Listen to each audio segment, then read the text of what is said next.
We need this for national security. All right. And it's already there. It's going to happen. Yeah.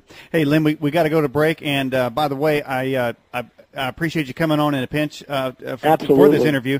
And I will get your bio and your website up on our website tomorrow. Make sure you get some links and such. And I appreciate that. Thank you, Daniel. But what is your website address, by the way? It's spiral, like a spiral staircase, spiraloflife.com. Spiraloflife.com. Right. We're also there'll be a daily blog, which we're getting.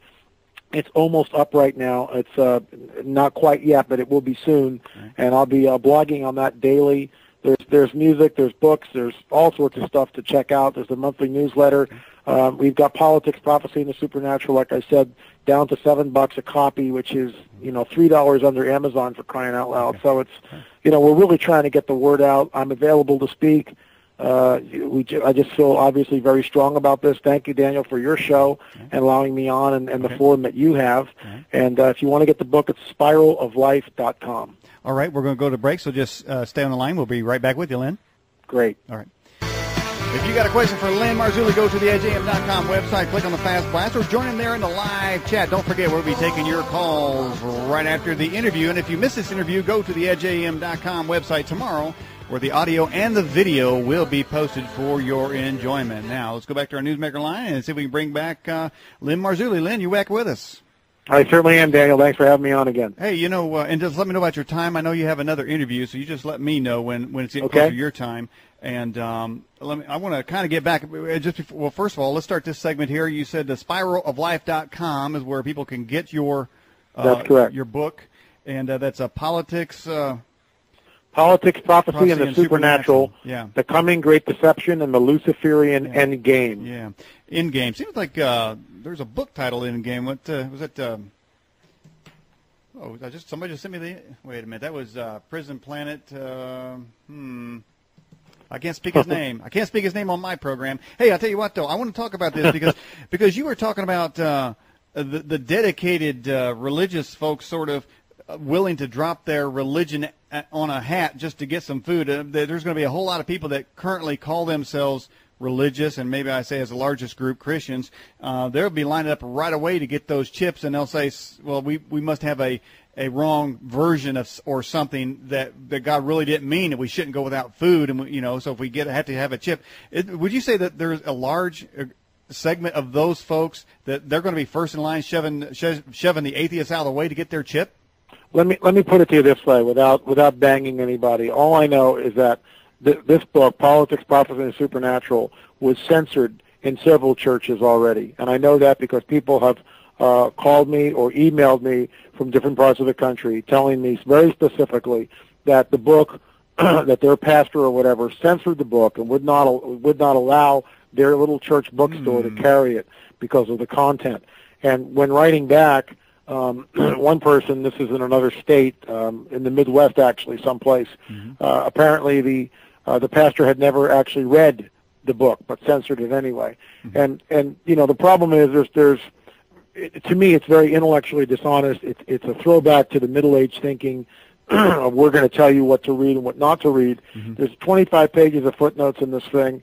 There's 20 years of research that went into it. There's lots of one-on-one interviews that I did with people that are, for instance, Karina Sables. She's an alleged abductee. She's been abducted by so-called alien extraterrestrials, which I believe are demonic, since the time she was a little girl. And that's in the book. So there's another man that has spent decades looking at crop circles. I mean, studied these things, looked at them, done soil samples, the guy's done his homework. That's in the book. So even though we talk about the supernatural and some of this stuff, which is a little outside the box for most people, it's well researched in my opinion, and it's got 25 pages of footnotes at the end. Excellent. That does sound like it's well researched there. And as I said, we'll put that link for your website up there. Thank you. And if anyone has a question for Lynn, go to the EdgeAM.com website. Hey, we have this question, by the way, for you. Lynn came in during the break. If we have technical knowledge of UFO crafts, why does the United States still use antiquated space shuttle technology? Don't they have anything more advanced than that? It's interesting. It depends on who you talk to. Some people say that this whole some of the stuff that we have is just what the public knows about, but what they actually do have is so far advanced than that. And then, of course, it gets into the whole idea of back engineering, and Stanton Friedman has brought this up. Once again, if you try to, if you're in Christopher Columbus's day with Christopher Columbus's technology, and we give you a nuclear submarine and say duplicate it, back engineer it and duplicate it, you're clueless. You have no idea how the thing works. Yep. You have no idea how to make it work. Jump forward to now, just because we got a couple of crashed disks doesn't mean necessarily, even according to Bob Lazar, that one, we know how to back engineer them, two, that we can back engineer them, right, and three, that we'd even be able to fly the thing. Maybe it flies. If you see the movie Taken, it's like it apparently, according to the movie Taken, and this is a movie, I mean, who knows, right, but it dealt with, the controls were just almost telepathic. It seems like this being put its hands in this control box, and things move from there. Who knows? Yeah. Lynn, do you know Tom Horn? Very well. Good friend. Yeah, he'd been on great writer. Yeah, prolific writer, I'd say. He's been on the program numbers of times, and I seem to remember him saying that a relative of his may have been the cameo or the person that the movie Taken was based on. I thought he and I have talked about that kind of off the record a little bit, and I know what you're alluding to. Very interesting stuff. Okay. We have this question from the Fast Blast, and I think this is in reference from the Bible, because it doesn't say where it's from, but it says, is the God of fortresses the Antichrist honors? Is the God of fortresses the technology that he worships?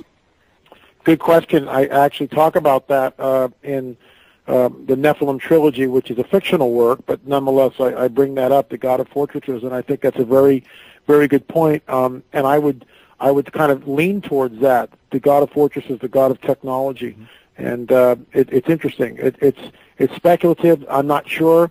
It's something that I don't have a 100% leaning one way or the other that this is what it is. Yeah. But I think that what your caller suggested is certainly something that I would consider and give thought to.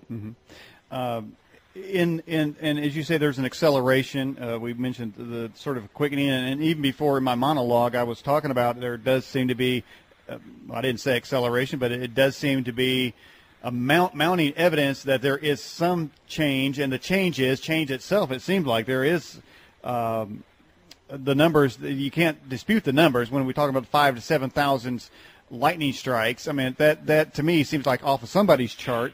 But and then of course we have tsunamis and earthquakes and things going just every other day in the news. And what do you think our time frame is that you're seeing, say, some cataclysmic event, Lynn? Is anything coming up? Are we talking within a year, or is this going to be slowly accelerating? First of all, the whole 2012 thing is interesting, and there may be some truth to it, but I kind of look at it. It's up on the shelf, it's categorized on the things that I'm aware of it. I know it's there. I'll travel with it, but I don't necessarily believe in 2012 per se.